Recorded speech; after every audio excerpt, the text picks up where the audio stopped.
Hello and welcome to the Society with Fatima Shaheen at BTV World. Pakistan has been included in the prestigious list of 50 destinations to travel to in the year 2025 by Financial Times, which again reiterates its global touristic appeal, that too to the entire world. Having said that, what is very important to sit back and then analyze is the fact that to what extent have we as a Pakistani society been able to fully capitalize on our touristic potential. This is something upon which we'll be shedding light today. Overall, we'll not only be talking about how we generally now see Pakistan's tourism and hospitality sector overall evolving, be it in terms of embracing, greater sustainability, or for that matter, moving towards a digitization. But in this regard, we'll also be talking about the need for there to be perhaps a greater public policy partnerships or even policy changes when it comes to overall boosting Pakistan's tourism appeal to the world at large. In this regard, we'll also be shedding light upon not one, rather various initiatives taken by the Pakistani government so as to enhance overall visitors' experiences and, of course, at a very basic level, also promote Pakistan to the world too. We'll also be talking about this from the viewpoint of Pakistani media too, what responsibility lies on media, even a usage of social media when it comes to overall creating a more safe perception of Pakistan with reference to, of course, then adding to its tourist appeal overall. All of this today, that too with a very pertinent panel. Let me introduce you to my today's panel. My first panelist for today's show is Ms. Shireen Waheed, who is an international consultant on tourism and hospitality sector. Assalamu alaikum ji and welcome to the show. Thank you very much. Very excited to be here. Thank you for joining us. Alongside her, I have Ms. Saman Asif, who is a travel enthusiast and she's also an analyst. Assalamu alaikum ji and welcome to the show. Thank you so much. You're most welcome. Via Skype, we'll be joined by Kamran Lashari Saab, who is the Director General of Walled City of Lahore Authority. Assalamu alaikum sir and welcome to the show. Thank you for joining us. And via telephone line, we'll be joined by Mr. Waheed Carlos, who is an international travel vlogger. Assalamu alaikum ji and welcome to the show. Thank you for joining us. Now, before we start the discussion on today's topic, let's have a look at this brief report.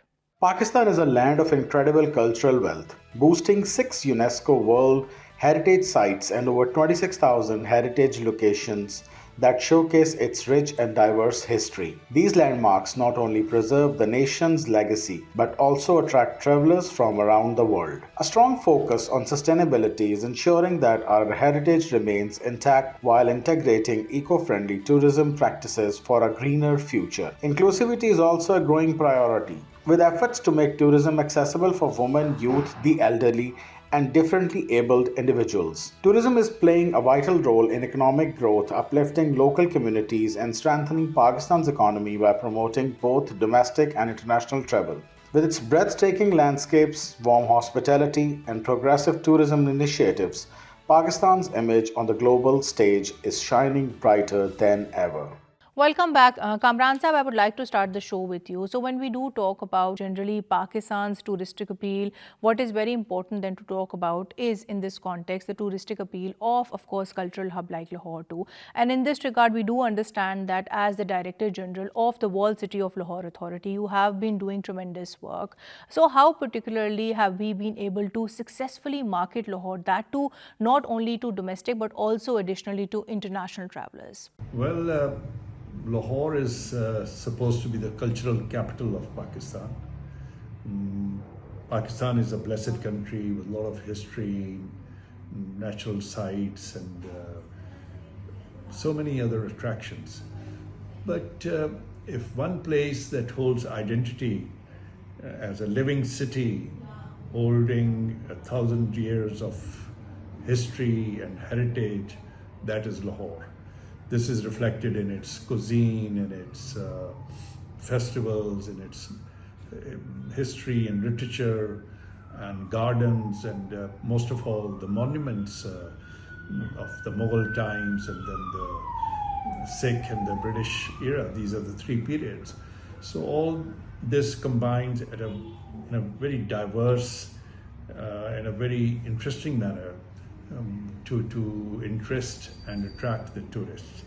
I think this can be favorably compared with other historic cities like Istanbul or Marrakesh or any other place It depends how we build our tourism, but this has the potential, and this is already showing a lot of improvement in terms of the infrastructure that has been improved, the heritage that has been improved, and the tourism that it has started growing.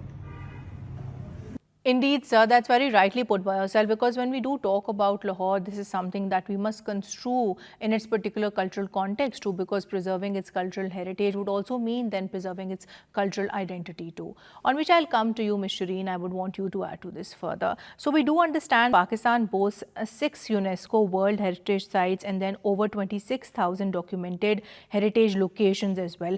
Yet at some level or the other, unfortunately, we do see the fact cultural tourism perhaps still remains underrepresented, or for that matter underutilized. But overall, if we are working towards balancing tourism, that too with cultural preservation, how do you propose can we strike that balance?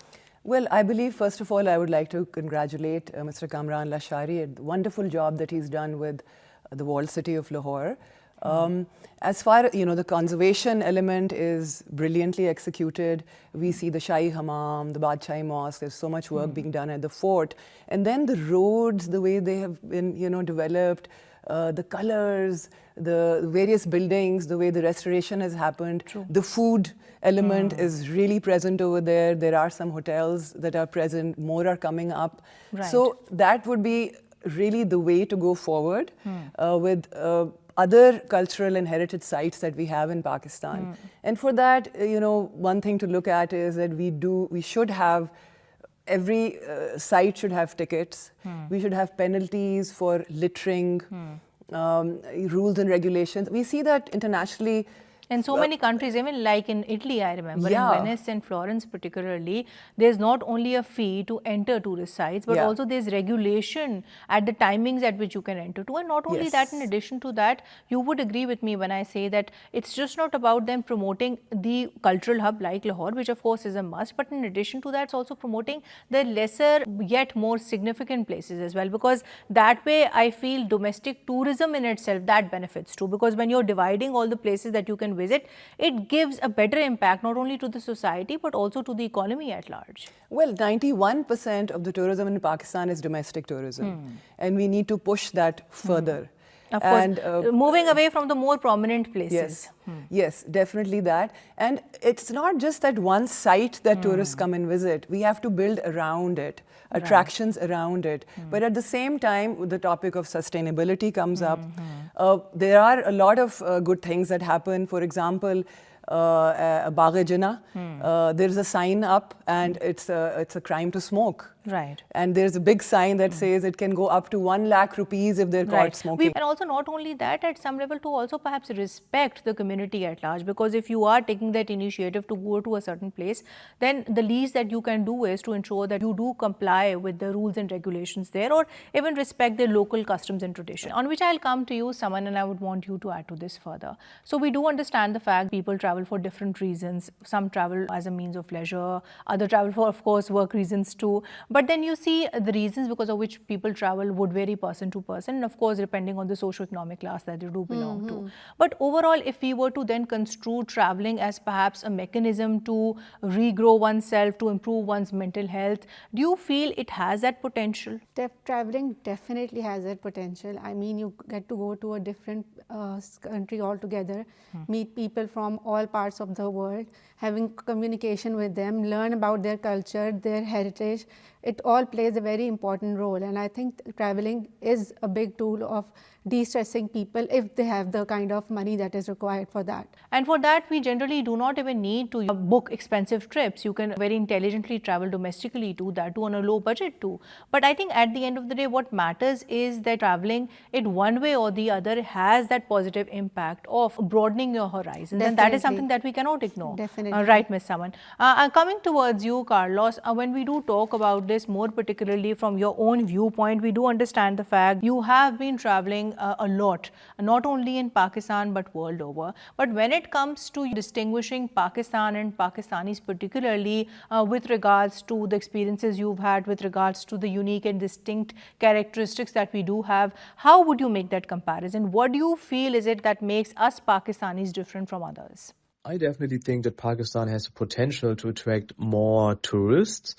If you go to the south of Pakistan, you have like some wonderful beaches. That's what I've heard. I have not been to these beaches, maybe 1 or 2 hours away from Karachi, but I will. I will go there when I'm back in Karachi in the next couple of days. If you go to the north of Pakistan, you have like some of the highest mountains in the world. You have a beautiful scenery. You have nice food. The Pakistani food is also really good. And I say this as a usually vegetarian person. Every time when I ate something meaty, almost every time I loved this, especially the nihari. It's such a tender meat. It's amazing. So if you are a foodie, you can come to Pakistan. If you want to experience one of the best hospitalities in the world, Pakistan is also your choice. If you think about countries that people usually visit when they go to Asia for their holidays, it might be Thailand, Vietnam, Philippines, Indonesia, Sri Lanka, but not so many people go to Pakistan. And I think this is also an advantage because you can have a unique and authentic travel experience. Who knows how it is in 10 years or maybe earlier even. Maybe Pakistan is full with tourists. So I think everyone who doesn't want to have like masses of tourists surrounding them, you should visit Pakistan and later you can tell me how you like it. Right, Carlos. But moving on, hey, what's very important to then talk about is the fact that we do understand the fact that you've been moving in and about Pakistan, that too in not rather quite a few places. But when it comes to making that pick, which is that one place that you really liked, what would that favorite destination of yours be? My favorite travel destination in Pakistan, I would say this is Hunza. Unluckily, it was pretty cold when I was there. I was there in November. Hunza was amazing because of all the landscape, and I loved the Hunza Valley. I was surrounded by a mountain range, and everyone was so friendly. The food was amazing. I don't eat much meat, and I know that it's hard in Pakistan to kind of avoid meat because you Pakistanis, you love meat, I know. You had many vegetarian food options in the north. You see women cooking as well. That was kind of refreshing to see that not only the men, they were doing everything in the kitchen, but it's the women there in Hunza. That was amazing. I plan definitely to come back. I went there with a tour guide. We went there with a car from Islamabad. And I want to come back. I think in the next year I will get a motorbike and then I will drive from Islamabad up to the Chinese border. So I enjoyed my trip to Hunza and to Skardu and to Gilgit. But I want to do it also by myself because I want another travel experience. Definitely, Carlos. And in this regard, of course, we do look forward to having you back here. So coming towards you, Shireen, when we do talk about the most emerging, most relevant, and of course, the most prominent trends that we do see emerging in Pakistan's tourism and hospitality sector, how would you make that categorization? Over a period of time, we have seen that, more and more younger people, they are very proactively seeking and going towards retreats, be it wellness retreats, be it mental health retreats, and retreats of many sorts. And in this regard, we do also appreciate the fact that you yourself have been actively involved, in the making of this boutique hotel, that too in Kalam. So how would you overall comment on these latest developments as we do see them emerging in Pakistan's tourism industry? I think we're really doing well with, being at par with emerging trends globally. So there are a lot of boutique properties that are opening. I myself have been involved in one particular brand. Now I'm doing a hotel in Kalam as well. Right. And we are seeing a lot of boutique hotels sprouting in GB. They're coming up in KP, in Lahore as well. Which is great because initially excellent. I think they were just then confined to cities like Islamabad, Karachi and Lahore. Yeah. So this is something very pleasant to hear. Very pleasant. Bahawalpur, Multan. So we see that trend. And then, like you said, retreats.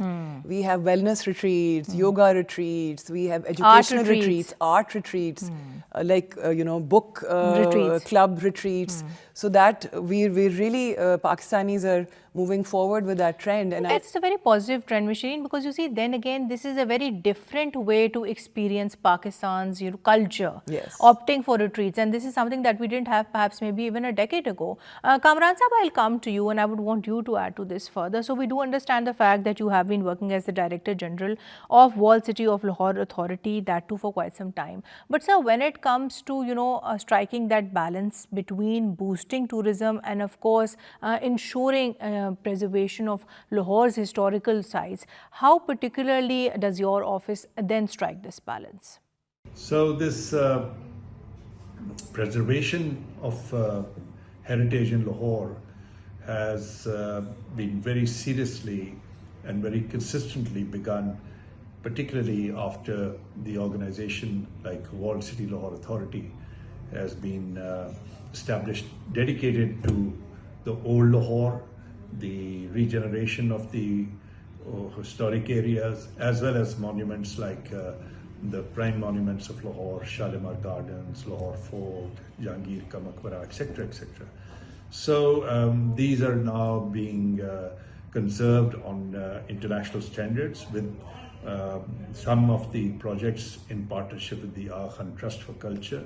This has brought in the international methods and tools and approaches. And so now the balancing factor between tourism and preservation, that has, I think earlier it was an extreme case that everything was shut down, closed or barricaded or made very difficult to access and to enjoy. But now the Walled City believes that it's the people who define the buildings, and that relationship has to be encouraged. So we have done that. The Lahore Fort is for the first time opened up after sunset. It's all lit up, the whole place. It looks, I think, glamorous. It's the splendor of the evening is absolutely amazing. And there is to control this tourism, we have a special ticket of 2,000 rupees per person, and we do not may allow more than 300 people come in at one time. And this is going on the weekends. It's become one of the most popular tour in Pakistan. So that's how the street tourism, I can claim, is something which an organized tourism has happened for the first time through Dili Darwaza and the Gali Mohallas and the community areas, the crafts, the Ringila rickshaws, the trained guides and crafts shops and so on and so forth. And the other is the night tourism. So street tourism and night tourism both. Right, sir. But also in addition to that, I was reading up on the other popular tours that Walled City does offer, and this includes the Yatra tour and of course the Nashta tour too. So how do you feel that, tours like these, or generally the initiatives that Walled City is offering to all kinds of tourists, they at a very basic level strengthen that link of young people with their cultural heritage? How can we then presume community inclusion is something that we are targeting, that too through tourist development? We enlist a whole series of tourist events and tours as well. So two things, one are the conducted tours, the other are the events. I have a booklet which I would love to share, and this defines all the activities through the season. Like Yatra tour and like Nashta tour, Party Gate tour, Taksali, explore Taksali or discover the undiscovered places of the Lahore Fort. So there are a series of such conducted tours. These are all ticketed, but we are very happy that people respond and they are very happy with these. And our Sikh brothers are also very happy with this Yatra tours, which are taken very excitedly by all communities, our own people also. So this all is so important to develop the link of the people of this area of Lahore with the old areas and their heritage, and to trigger that trend and that aptitude and that sense of cultural identity and pride in your, I think these things help so much, and particularly for the youth and the new generation. Right, sir. On which I'll come to you, Ms. Saman, and I would want you to add to this further. So you just heard what Mr. Lashari had to say, especially with regards to promoting tourism, that too in the Wall City project that he is heading. But overall, when we do talk about this from a practical viewpoint, because this is something which audience generally would be interested in, how do you then compare and contrast both the advantages as well as the disadvantages of traveling independently as opposed to traveling with a travel agency? So I think both of them are completely poles apart. When it comes to traveling with a travel guide, it helps you in everything from getting the visas to the air tickets, to the lodging, to the commuting, everywhere. Like whenever I 99% of the time I travel with a travel agent, and the guide is with me throughout the time I'm there. Having said that, I took a solo trip like 2 months back to Sri Lanka, and it was the most liberating experience I've ever had, because I was doing everything on my own. You know, lodging, booking.com, going on booking.com, booking the hotels and everything. So both of them have pros and cons. It's up to you and your budget, basically. Right. So it's just not about budget. I think it's also about the convenience, and it's also about the level of flexibility that you do want. Yeah. But when we do talk about women particularly wanting to travel alone, now we do understand that that is a very incredibly empowering experience. But on the contrary, a lot of people, a lot of countries might not still be very open to accepting such women travelers. Yeah.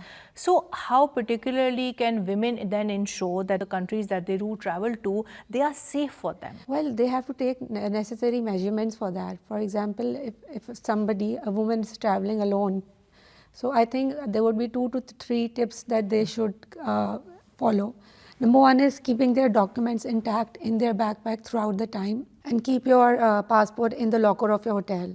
Second would be to know the details of your commute, which station you are going to, what is your booth number, and then getting a local SIM, because you need to find locations through Google Map, and you can't do it without Wi-Fi. So taking a local SIM, these are a few pointers that if we adapt to them, then we will be able to have a better experience. And at a very basic level, I think it's very important to then know about the general local customs and traditions of that particular place too. On which I'll come to you, Ms. Shireen. Here, what's very important to talk about in this context is the need for Pakistan to overall digitize its tourism and hospitality sector. Now, world over, we do see that at least more than 80% of the world has done just that. But when it comes to Pakistan, we do appreciate the fact that unfortunately we are lacking behind. A lot of people are choosing to book traditionally as opposed to booking perhaps online. So when it comes to overall digitizing this industry, what would your recommendations be in this regard? Well, I would say that a huge lot of people have now internet accessibility. We see that in all economic brackets. So I do not see a challenge over there. No, but the thing is, then what about people who want to travel from rural and remote areas? Like you see when we talk about education, when the COVID-19 pandemic came, this again was a big problem.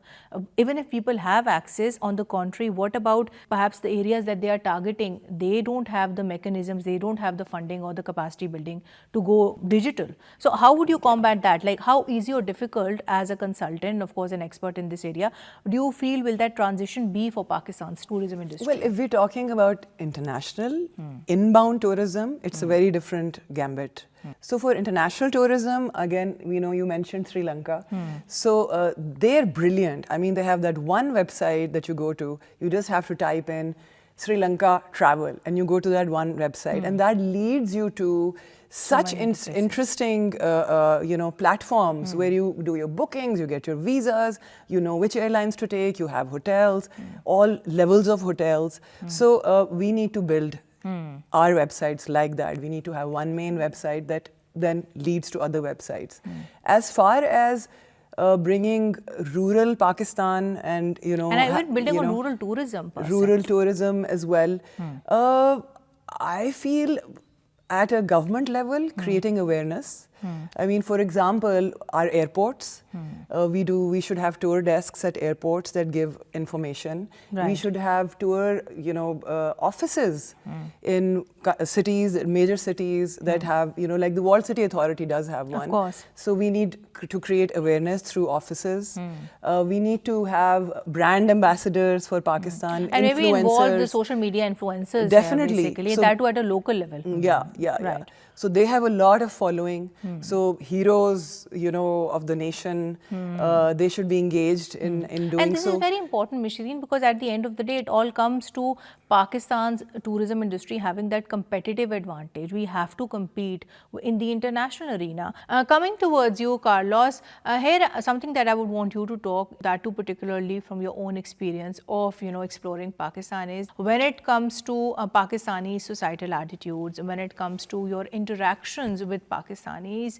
Tell us more about that, because I do understand the fact that you have been visiting not one, rather quite a few different regions. Did you see these attitudes change from region to region? Overall, what is your perception of Pakistanis? First of all, Pakistani people are pretty relaxed. Wherever I go, I see a bunch of young guys or men standing around, sitting around, having a tea, enjoying a meal together. And they are pretty hospitable and kind.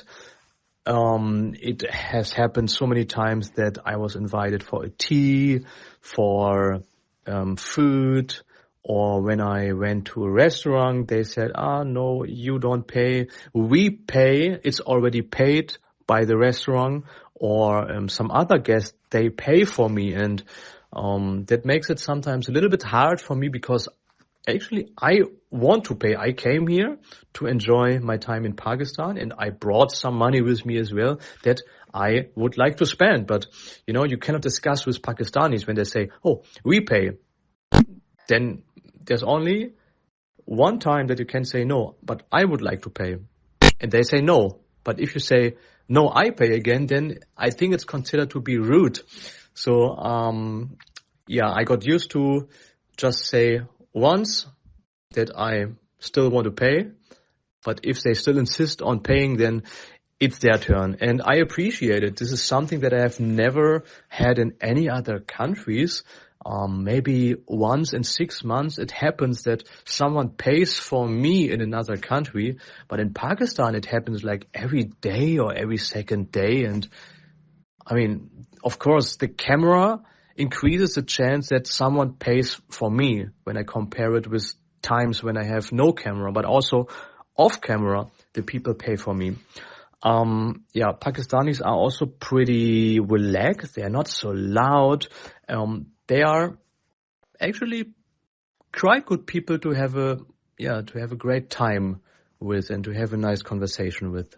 Thank you so much for your kind words about us as Pakistanis. But moving on, coming towards you, Kamran Sahab, here what's very important to then talk about is the sustainable tourism. Now, this is something that we do see emerging world over, where we actively see countries more than one, embracing it. But when it comes to Pakistan, more particularly with reference to the Walled City Lahore Authority project that you are spearheading, sir, when it comes to finding that balance between ensuring that, yes, tourism is there, you are attracting more and more tourists, but you're doing it in a way which doesn't come with a negative impact on the environment. How do you then strike this balance? How are issues like waste management and transportation then dealt with? The walled city is concerned, it has huge issues and problems like over commercialization, the density of population, the rush, the crowdedness, and the lack of parking areas. So in one way, it is a most messy place that you can think of. But we have carved out one area. The project area is looking better.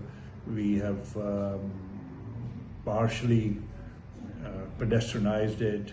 We have brought in our own system of waste management and not the municipal corporation. So if you go to Delhi Darwaza areas, you will see a much better specimen of the old Lahore. But generally speaking, the issues are much bigger. Like now we are trying to work on underground parking and shifting of the big mandis, which is not going to be that easy. So unlike the other historic areas in other countries where it's largely pedestrianized and it's not as heavily commercialized. Here you have wholesale markets. There are 20,000 shops in just one market. So what do you do with that? Right, sir. I would want you to add to this further. So, sir has raised quite a few valid points when it comes to prioritizing sustainability, that too in tourism, not only education of the tourist itself, but also of the local community. Both of it is equally important. But when we talk about this, construing this from a policy review angle, now we do understand that tourism post the 18th Amendment has become a provincial subject. How particularly do you then propose can we prioritize this particular issue, that too in our tourism policies? Well, we have environmental laws. We need to create more for tourism. We need to come up with building codes. We need to come up with penalties. And doing that in a very positive way is the way forward. For example, let's say we are going towards GB and you have checkposts. So over there we can have various multinationals sponsoring trash bags and giving them to each car as it goes forward. Then we can do cleanliness drives, which again happen in GB, the universities and colleges. The students get together and they'll go and they'll clean Gilgit River, for example, a section of it. So we need to involve the community. Of course. We need to involve the big multinationals because, And this is something, if you look at this from another angle, Ms. Shireen, this is something that perhaps can also be the USP of multinationals if they very intelligently market themselves. The way that they can actually differentiate themselves from others is the fact that they are very conscious of the impact that they are making. So we do see world over green certifications being given to businesses, especially those which are very proactively involved in sustainable practices. So why cannot Pakistani businesses follow lead? They are doing that. There are a lot of hospitality companies that are moving towards that. There are hotels that are being built in GB. I know a couple of hotels that have gone towards green energy, that are doing a lot of recycling. On which I'll come to you, Ms. Saman. So building on to what she just said, here what's very important to then delve upon is also the fact that when we talk about encouraging people to indulge in sustainable tourism per se, what is very important is that once they've done that, they market it too, so that others are motivated to follow lead too. But when it comes to Pakistan taking lessons from or taking cues from other countries like the UAE, more particularly in the case of Dubai, or for that matter even Malaysia, how particularly do you feel can our tourism industry learn from countries like these so as to further boost our touristic appeal? I personally believe that entire Pakistan is extremely pretty. It's just not limited to northern areas. So what we need to do here is we need to market each place. For example, in Bahawalpur, the palaces are to die for. They are so pretty. And their palaces are so pretty. People go there for destination wedding and all. So I think marketing is the key, getting more and more bloggers on board. Having a website, I think you just said that, and come up with the tagline. I mean, just brand the country as a major tourist destination. Right, your point is noted. On which I'll come towards you, Carlos. And something that we must highlight in this regard is the very important and, of course, pivotal responsibility of media when it comes to giving accurate portrayals of Pakistan and, of course, of our Pakistani society too. So in this regard, before you had that opportunity to visit Pakistan, what were the most common stereotypes or misconceptions that you did come across, and how would you, after your experience of coming here, debunk the same?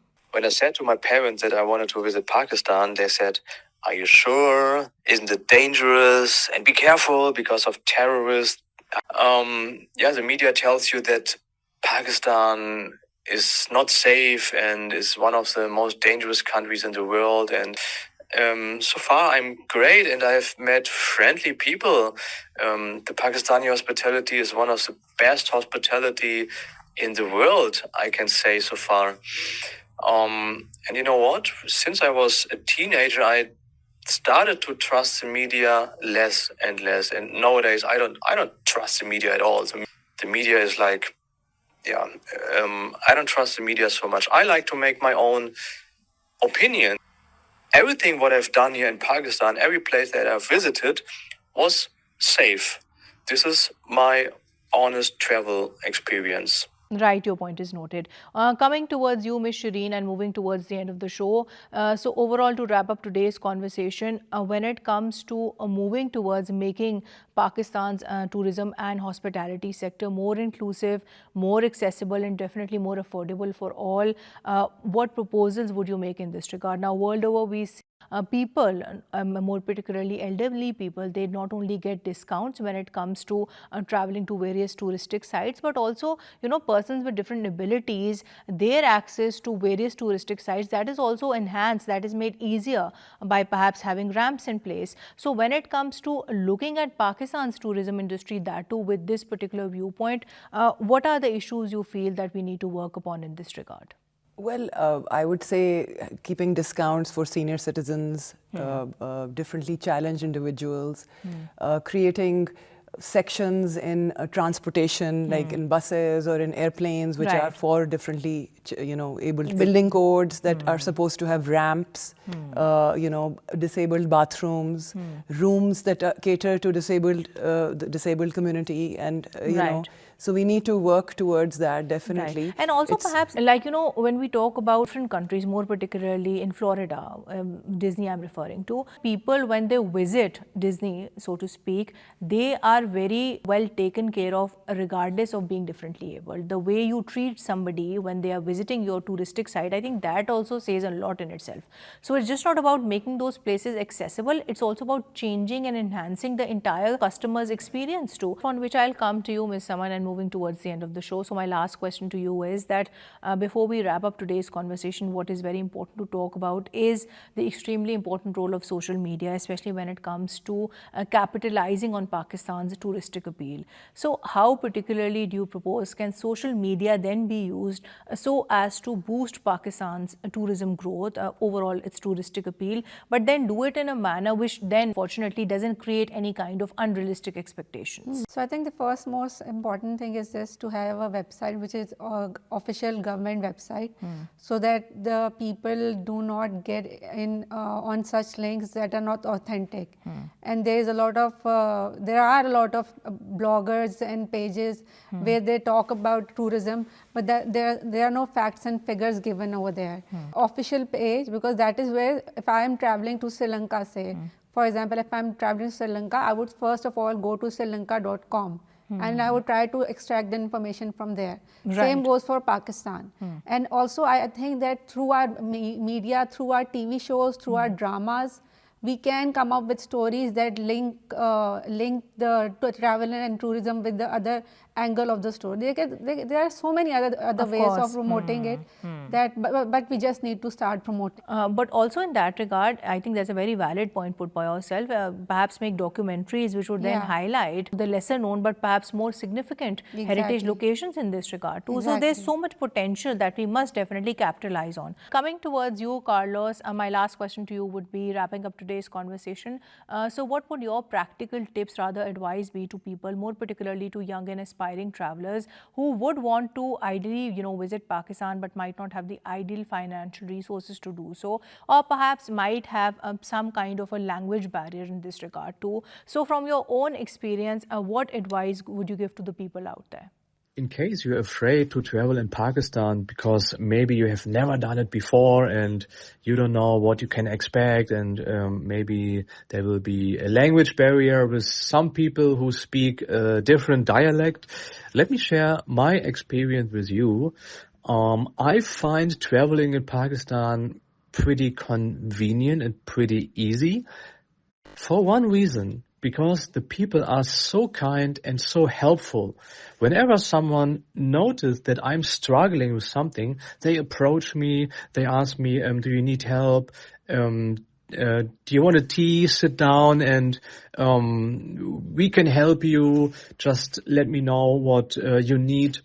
And even if there's a language barrier, and many times we have language barriers because of I don't speak Urdu, I don't speak a Pakistani local dialect, and some of the locals, they don't speak English.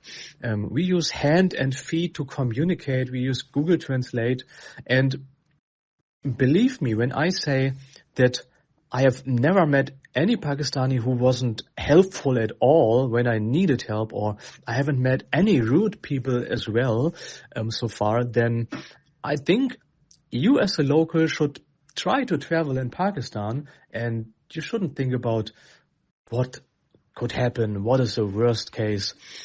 Just focus on the positive things. Focus on that you're about to have a great trip with amazing people that you are going to meet on the way.